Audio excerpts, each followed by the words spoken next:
9 तारखेला Maharashtra state education बोर्डच्या पदाधिकाऱ्यांनी आमच्याकडे एक तक्रार घेऊन आले. त्याप्रमाणेच आम्ही तक्रार लागलीच दाखल करून घेतली. गुन्हे रजिस्टर नंबर 68/2026 याच्यामध्ये भारतीय न्याय संहिता कलम 223 3/5 सह महाराष्ट्र विद्यापीठ मंडळाचं व इतर परीक्षामार्फत होणाऱ्या गैरप्रकारास प्रतिबंध करण्याबाबत अधिनियम कलम 6/6 कलम 7 माहिती तंत्रज्ञान म्हणजे ITI ॲक्ट 2000 प्रमाणे कलम 6672 यांच्या अंतर्गत आपण हा गुन्हा दाखल करून घेतला होता. या गुन्ह्यामध्ये त्यांनी असं माहिती दिली होती की एक टेलिग्राम चॅनल आहे. टेलिग्राम चॅनलचा महाराष्ट्र स्टेट बोर्ड्स 2026 पेपर्स असा एक ग्रुप टेलिग्रामवर ओपन केलेला आहे. त्याच्यावर ते पेपर हा फोडलेला आहे आणि असा पेपर आम्ही सगळ्यांना देत आहेत, याच्यासाठी तुम्हाला आम्हाला पैसे द्यायला लागेल असा काही त्यांना बाब आढळून आली. हा गुन्हा दाखल करताच आम्ही लागलीच तपास चालू केला. तपासामध्ये आम्हाला आढळून आलं की या पूर्ण टेलिग्राम चॅनलवर त्यांनी जे दिलं होतं महाराष्ट्र स्टेट बोर्ड्स 2026 पेपर्स, याच्यामध्ये पेपर्स हेल्प म्हणून त्यांनी हे चालवलं होतं. याच्यावर ज्यांनी पण पेपरसाठी मागणी वगैरे केली तिथे एक त्यांनी PDF फाईल टाकली होती. ती PDF फाईल पासवर्ड प्रोटेक्टेड होती. ते PDF फाईल त्यांनी अशा प्रकारे भासवली की याच PDF फाईलमध्ये तो गणित 1 आणि गणित 2 असे जे 2 पेपर आहेत जे 10 तारखेला होणार आहे त्याच्यामध्ये पेपर्स आहेत. हे जर पेपर तुम्हाला पासवर्ड जर पाहिजे असेल हे ओपन करण्यासाठी तर तुम्हाला पैसे द्यायला लागेल. पैसे देण्यासाठी त्यांनी QR कोड दिला होता. त्या QR कोडचं सगळं डिटेल्स वगैरे आम्हाला मिळालेले आहे. त्या QR कोडमध्ये तो पैसे घ्यायचा.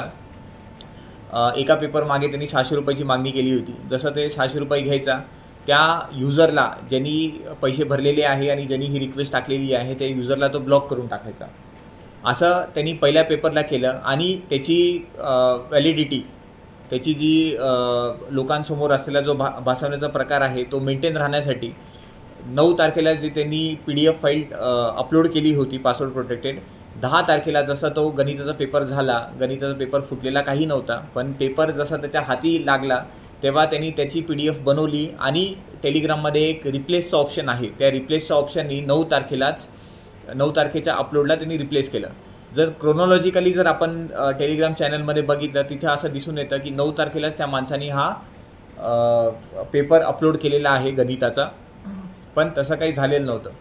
याच्याने काय झालं की बाकी युजर्स जे ग्रुपमध्ये मेंबर्स होते, एकूण त्या ग्रुपमध्ये 245 मेंबर्स होते, त्यांना असं वाटलं की नाही खरंच 9 तारखेला हा पेपर त्यांनी अपलोड केलेला आहे आणि म्हणून बाकी लोकांना पण अशाच प्रकारे ट्रॅप करून त्यांचे पैसे उकळण्याचा प्रयत्न त्यांनी करत होता.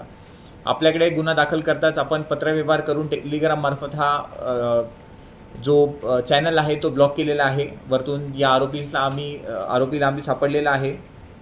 आरोपीचं नाव चैतन्य विनोद शेंडगे हे आहे. तो 18 वर्षाचा आहे. तो नर्सिंगच्या याच्यामध्ये पहिल्या वर्षात शिक्षण घेतो.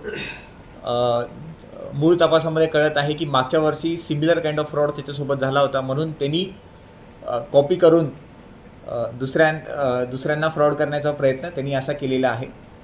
आता तो पोलिसांच्या ताब्यात येईल. पुढील तपासामध्ये कळेल की कोणाची त्यांनी मदत घेतली, कोणी अजून आहे का आणि कशा प्रकारे अजून काय करत होतं, किती जणांना त्यांनी फ्रॉड केला, हे सगळं तपासामध्ये बाकी आहे. तो आता काय करतो म्हणजे? तो फर्स्ट इयरचा स्टुडंट आहे.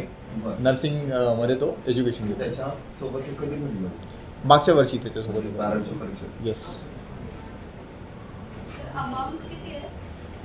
पर पेपर 600 घेतो. किती जणांकडनं त्यांनी केलं आहे, काय किती जणांसोबत झालं असेल असं याचा तपास बाकी आहे. सर हे किती टेलिग्राम ग्रुप ओपन केलं त्यांनी? असं एकच टेलिग्राम चॅनल ओपन केलं होतं. सर एकंदरीत किती विद्यार्थी आहेत ज्यांनी त्याला पैसे ट्रान्सफर केले होते? हे तपासामध्ये आपल्याला अजून शोधणं बाकी आहे. किती जणांसोबत फ्रॉड झाला आहे, लोकांशी आम्ही कॉन्टॅक्ट वगैरे करू. त्या ग्रुपमध्ये 255 मेंबर्स आहेत. काही जण ब्लॉक झाले असेल, काही जणांनी ग्रुप लेफ्ट केला असेल. सखोल एक तपास सगळ्यांची विचारपूस करून एक आकडा आपल्याला काढण्यात येईल. मागच्या वर्षी मॅडम. सर त्यांना काही रिकव्हरी केली पैसे? नाही, अजून नाही. अजून मूळ स्टेजमध्ये आहे. जेवढं सगळं काही होईल तेव्हा आपण फिगर आल्यानंतर आपण काय होईल ते देऊ सर. अजून कोणी सामील आहे? त्याची तपास अजून पण चालू आहे. एक आरोपी आमच्या ताब्यात आहे. थँक्यू.